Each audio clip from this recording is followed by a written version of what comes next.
अस्सलाम वालेकुम viewers, welcome to conceptualise part 3 पर हम लोग हैं। डेप्रिसिएशन का कॉन्सेप्ट हमने फर्स्ट पार्ट में डिस्कस करा था। पार्ट 3 देखने से पहले आपको रेकमेंड करूंगी कि आप पार्ट 1 और पार्ट 2 जरूर देखें।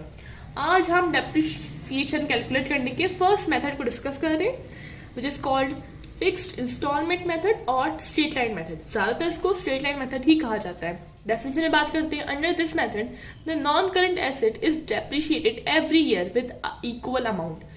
इस मेथड में जो नॉन करंट एसेट है उसको डेप्रिशिएट किया जाता है हर साल इक्वल अमाउंट से।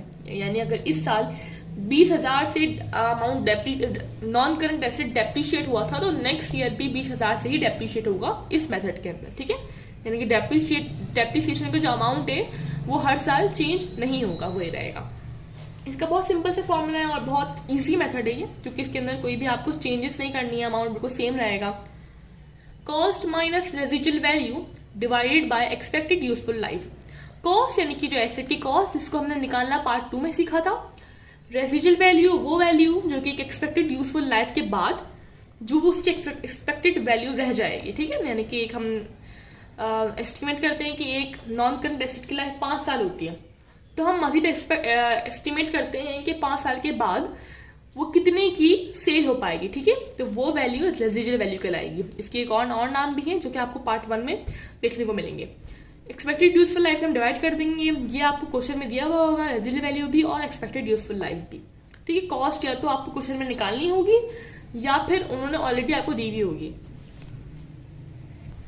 एक बहुत ही इंपॉर्टेंट बात ये हमें याद रखनी कि in straight line method the depreciation is calculated for a year, यानी 12 मंथ्स के लिए इस मेथड के अंदर डेप्रिसिएशन कैलकुलेट किया जाता है।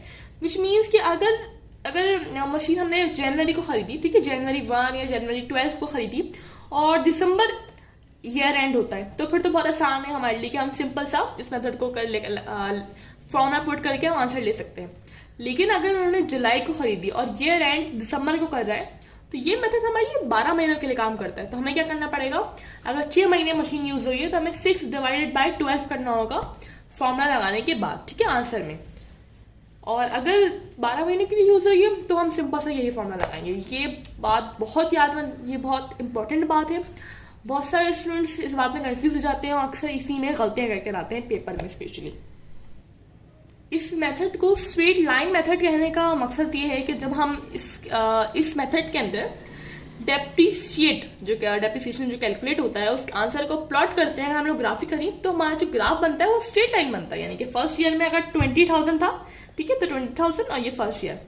सेकेंड ईयर में 20,000 रहेगा, अभी हमने बात करी कि डेप्रिसिएशन इक्वल रहता है। बट थर्ड ईयर में भी 20,000 रहेगा, फोर्थ में भी और फिफ्थ ईयर में भी। इस तरह एक स्ट्रेट लाइन प्लॉट हो जाती है, इसलिए हम इसको कहते हैं straight line method. I hope ये क्लियर हुआ है। स्टार्ट करते हैं हम लोग एक क्वेश्चन। ठीक है, क्वेश्चन सॉल्व करते हैं। Let's solve a question.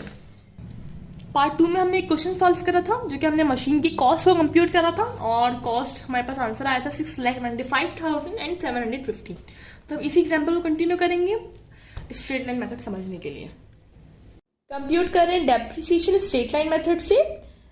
Part 2 में हम लोगों ने कॉस्ट ऑफ मशीन कैलकुलेट करा था। उसी एग्जाम्पल को कंटिन्यू करते हुए हम लोग उसी एसेट का हम लोग कैलकुलेट कर रहे हैं डेप्रिसिएशन स्ट्रेट लाइन मेथड से। हमने सिंपली कॉस्ट को माइनस कर दिया रेजिजुअल वैल्यू से और डिवाइड कर दिया एक्सपेक्टेड यूजफुल लाइफ, जो कि हमें सवाल में मेंशन होगी। We have another example of straight line method. A machine was acquired on March 11, 2015 at cost of rupees 12 lakh. Its salvage value was estimated at rupees 150,000 and useful life to be 3 years. Required हमें दिया हुआ है compute the amount of depreciation by straight line method for 2015 and 2016. हमें 2 सालों का depreciation compute करना है straight line method से। ठीक है, यहाँ पे हमें कॉस्ट ऑफ मशीन निकालने की जरूरत नहीं है क्योंकि वो ऑलरेडी हमें निकली हुई दी हुई है 12 लाख, जो कि कॉस्ट ऑफ मशीन है। सेल्वेज वैल्यू दी हुई है और यूजफुल लाइफ भी दी हुई है। अच्छा, यहाँ पर हमें जो एक चीज का बहुत ध्यान रखना है वो है डेट। मशीन जिस डेट को खरीदी गई है उस डेट को बहुत ध्यान से हमें देखना है। ठीक है, यहाँ पर जो हमने प्रीवियस एग्जाम्पल करी थी वहां पर जनवरी 1 को मशीन परचेज की गई थी। जनवरी 1 को परचेज की गई थी और दिसंबर 31 को हमारे पास ईयर एंड हो रहा था। तो वो बहुत सिंपल सा था कि हमने इस मेथड का जो फॉर्मूला था उसको पुट कर दिया, हमने उसमें जो वैल्यूज थी वो पुट करी और आंसर निकल गया आराम से। ये मैंने आपको मेंशन करा था ये बात स्ट्रेट लाइन मेथड की डेफिनेशन समझाते हुए कि ये मेथड पूरे 12 महीनों का डेप्रिसिएशन हमें कैलकुलेट करके देता है। मशीन हमारे पास मार्च में खरीदी गई है, तो इसका मतलब ईयर एंड दिसंबर में हो रहा है और मशीन सिर्फ 10 महीने ही यूज हुई है। तो हमें सिर्फ 10 महीनों का डेप्रिसिएशन निकालना है, जिसके लिए हम 10 डिवाइड बाय 12 करेंगे। अगर आप ऐसा नहीं करेंगे तो आपका आंसर ऑब्वियसली गलत हो जाएगा। बहुत सारे स्टूडेंट्स यही मिस्टेक करते हैं, इवन पेपर्स में भी ये मिस्टेक करते हैं। मार्च 11 को मशीन खरीदी गई थी, हम मार्च का मंथ भी इंक्लूड करेंगे। मार्च से लेकर दिसंबर तक अब 10 महीने हमारे पास मशीन यूज हुई है 10 मंथ्स के लिए, ठीक है।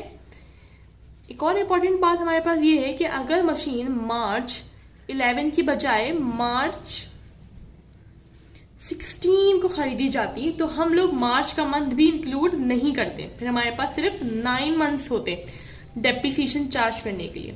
लेकिन चूंकि अभी मशीन मार्च 11 को खरीदी गई है तो हम मार्च का मंथ भी इंक्लूड करेंगे और मार्च को का भी डेप्रिसिएशन कंप्यूट किया जाएगा। अब हम कैलकुलेट कर रहे हैं डेप्रिसिएशन स्ट्रेट लाइन मेथड के जरिए 2015 के लिए। सबसे पहले कॉस्ट, यूजफुल लाइफ और सैल्वेज वैल्यू में ऑलरेडी दी हुई है। फॉर्मूला हमें ऑलरेडी पता है तो हम फॉर्मूला नहीं लिखेंगे, डायरेक्ट वैल्यूज पुट कर देंगे। साथ साथ हम लोग 10 डिवाइड बाई 12 करेंगे। जैसे क्या मैंने आपको अभी बताया कि 10 महीने की यूज़ हुई तो उस वजह से हम लोग 10 डिवाइड बाई 12 करें। 1,20,000 माइनस होगा, 1,50,000 से डिवाइड 3 से हो जाएगा और जो आंसर आएगा वो 10 डिवाइड बाई 12 हो जाएगा। फिर हम 2016 के लिए कैलकुलेट कर रहे होंगे डेप्रिसिएशन। 2016 में हमारी मशीन पूरे 12 मंथ्स यूज़ हुई है तो हमें 10 डिवाइड बाई 12 या फिर 9 डिवाइड बाई 12 करने की ज़रूरत नहीं है, हम डायरेक्टली फॉर्मूला पुट करके आंसर निकालेंगे। आई होप आपको इसका कॉन्सेप्ट क्लियर हो चुका है। अगर कोई क्वेश्चन है तो आप कमेंट सेक्शन में पूछ सकते हैं। Thank you.